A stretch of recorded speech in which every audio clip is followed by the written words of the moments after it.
me by the hand. Show me the way I can go. Take me by the hand. Show me the way.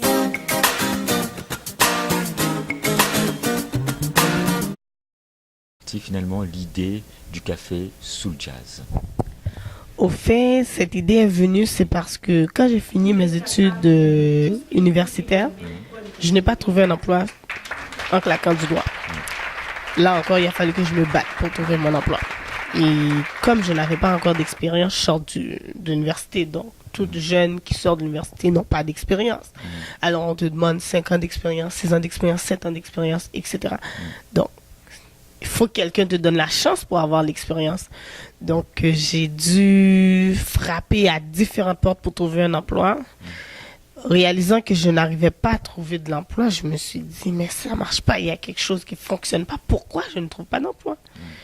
Et je me suis mise à réfléchir, pour me poser des questions et à regarder les choses d'une autre façon parce que je me suis dit, il y a un problème. Et puis, donc, par ma foi, je me suis dit, je dois voir qu'est-ce qui ne va pas. Et puis, l'idée m'est venue à l'esprit. Je dirais que c'est vraiment une idée divine puisque je n'avais pas le courage de me lancer comme ça. Et puis, ça m'est venu à dire, mais pourquoi tu cherches du travail? Crée ton emploi. Et puis, je me suis dit que ça va se réaliser dans un avenir très lointain. Mais tout de suite, j'ai commencé à planifier mon plan d'affaires, écrire le plan, et puis j'ai rencontré, bien entendu, Constantin Tombé, qui m'a aidé avec mon plan. Et puis là, je me suis dit, non, je vais pas attendre à 10 ans pour faire ce travail-là. C'est maintenant que je peux le faire parce que c'est maintenant que j'ai le temps. J'ai commencé à créer mon emploi, effectivement, et d'autres compagnies m'ont appelé pour m'offrir du travail. C'est quoi le café Soul Jazz, en somme? Durant mes études postsecondaires, j'avais toujours besoin d'un endroit pour étudier, bien entendu, pas juste moi et mes amis. Et puis, à Montréal-Nord, nous avons fait un constat.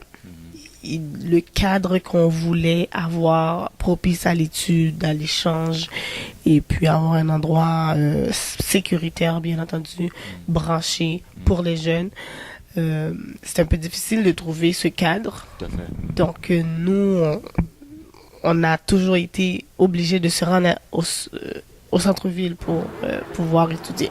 Il faut dire que le centre-ville n'est pas à côté d'ici. C'est quand même 1 heure de route en autobus, 1 heure de route pour revenir. L'hiver, c'est quand même très difficile. Les bouchons et tout. Oui, donc le trafic, c'est quand même difficile. Alors, je me suis dit, mais pourquoi ne pas avoir un café à Montréal-Nord qui offre tous ces services à un jeune qui a besoin d'étudier et qui a besoin aussi en soirée de s'amuser, échanger, dialoguer, puis ou sinon voir un spectacle ou se produire quelque part où est-ce qu'il peut commencer à faire ses débuts pour se faire connaître, qui a un talent quelconque dans les arts. Donc, je crois que ce serait quelque chose de bien pour le quartier. Donc, c'est là est venue l'idée d'avoir un café à Montréal-Nord. Mais pourquoi Soul et Jazz? Café Soul Jazz, c'est pas un nom pris au hasard. Ça a été réfléchi. Au fait, c'est l'histoire du peuple noir qui est sorti de l'Afrique, qui est venu dans le Nouveau Monde, qui est l'Amérique. Donc, ce peuple est venu avec tout un bagage. Ils sont venus avec un bagage culturel, ils sont venus avec leur musique, ils sont venus avec de l'espoir, ils sont venus avec tout cet entrain de vie, ce dynamisme de pouvoir foncer. C'est un héritage que nous avons reçu de nos aïeux. Ils ont frayé le chemin avec leur style musical. Ça n'a pas été facile pour eux parce que c'est quelque chose de nouveau, donc les gens ne comprenaient pas à l'époque c'est quoi cette musique. Alors ils ont dû se battre pour pouvoir faire leur place. Donc le jazz, aujourd'hui, on voit que elle est comme, elle est là, c'est la base de tous différents styles musicaux, mais elle est comme un peu mise de côté. Donc, c'est pas ce qu'on entend tous les soirs dans la radio. Donc, nous, on s'est dit, moi, personnellement, je veux reprendre cette base pour pouvoir non seulement honorer mes aïeux et voir que c'est quelque chose de positif qui était derrière ce style musical. C'est la liberté, c'est s'exprimer, c'est se faire entendre, c'est se découvrir, c'est se laisser aller, c'est créer des choses nouvelles. Donc, toutes ces valeurs me conviennent, me rejoignent. Une petite histoire courte de l'histoire du jazz. Donc, c'était dans la Nouvelle-Orléans. Et à cette époque, il y avait différentes nationalités qui se retrouvaient dans le même milieu. Et puis, ils avaient un point commun. Toutes ces personnes venant d'ailleurs, c'était le langage, la musique. Alors, ils parlaient le même langage, ils avaient le même style de musique qu'ils essayaient de promouvoir.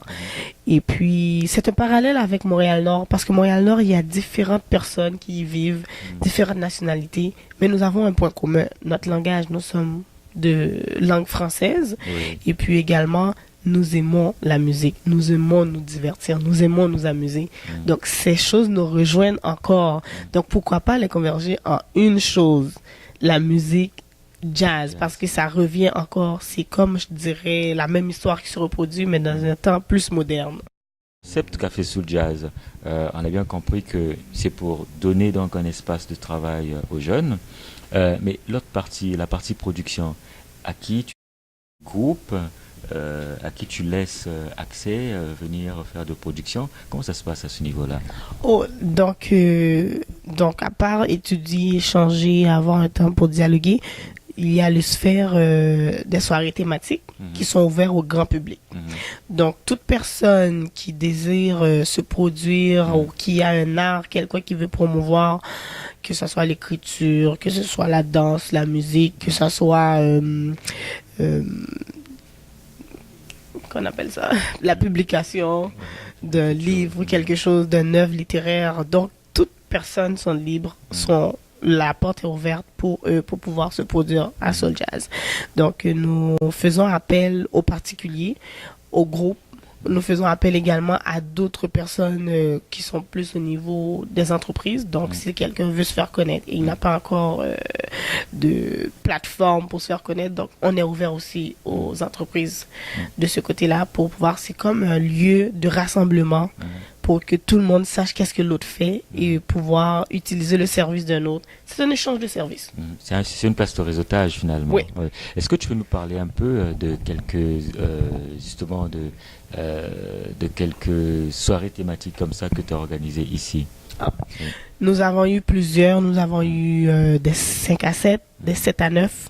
Nous avons eu des soirées réseautage, le lancement du magazine Live Naturally. Donc, je suis chroniqueuse aussi dans ce magazine. Excellent. Nous avons eu des défilés de mode. Nous avons eu des soirées gastronomiques où est-ce qu'un traiteur voulait faire la dégustation de ses produits. Nous avons également eu beaucoup de soirées musicales. Il y a eu des artistes très émergents à Montréal qui vivent. Donc, entre autres, nous avons eu Soul Stars, son nom d'artiste, Chou, qui s'est produit. Nous avons eu également Jean Gardy, un jeune rappeur phénoménal qui lance un message positif. Nous avons eu une jeune chanteuse soul extraordinaire, une voix à nous faire couper le souffle, Vibi, qui se produit aussi à Montréal. Donc, nous avons eu des artistes très émergents, donc des personnes compétentes, professionnelles, qui ont autant de talent que quel que soit l'autre artiste. Organiser un spectacle, déjà c'est pas facile. Faire la gestion, c'est pas facile. Bref, comment arrives-tu à gérer tout cela? Donc, pour gérer tout ça, c'est sûr que je ne peux pas faire tout toute seule. C'est impossible. J'ai une équipe très solide avec moi. Au fait, je n'ai pas toutes les capacités non plus. Je planifie tout. La gestion papier, qu'est-ce qu'on fait, qui fait quoi. J'écris tout ça. Donc, tout est déjà prêt au niveau papier. La mise en action, j'ai mes coéquipiers qui s'en occupent. Au fait, si on parle au niveau du son, j'ai aucune connaissance en son. Donc, je lègue ça à quelqu'un d'autre qui est aussi un membre fondateur dans l'équipe Soul Jazz. Au niveau de la musique, je suis pas musicienne, donc j'ai un autre directeur musical qui s'occupe d'aller chercher les artistes émergents, les nouveaux qu'on ne connaît pas encore. Donc, j'ai une équipe de bénévoles aussi, une coordonnatrice quand c'est le temps de planifier une activité. Donc, c'est d'avoir une équipe solide qui croit en nous, qui croit en ce qu'on fait et qui croit en nos capacités et qui est capable aussi d'apporter de nouvelles idées, d'apporter des choses que nous, on ne voit pas nécessairement et de voir comment on peut faire les choses mieux. Donc, c'est d'avoir toutes les ressources nécessaires, des gens capables, des gens avec qui on peut très bien travailler, qu'on se respecte mutuellement et qu'on peut aussi, le plus important, je dis, dans une équipe, c'est d'avoir du plaisir, d'avoir du fun. Donc, on travaille fort, mais on a beaucoup de plaisir à travailler ensemble.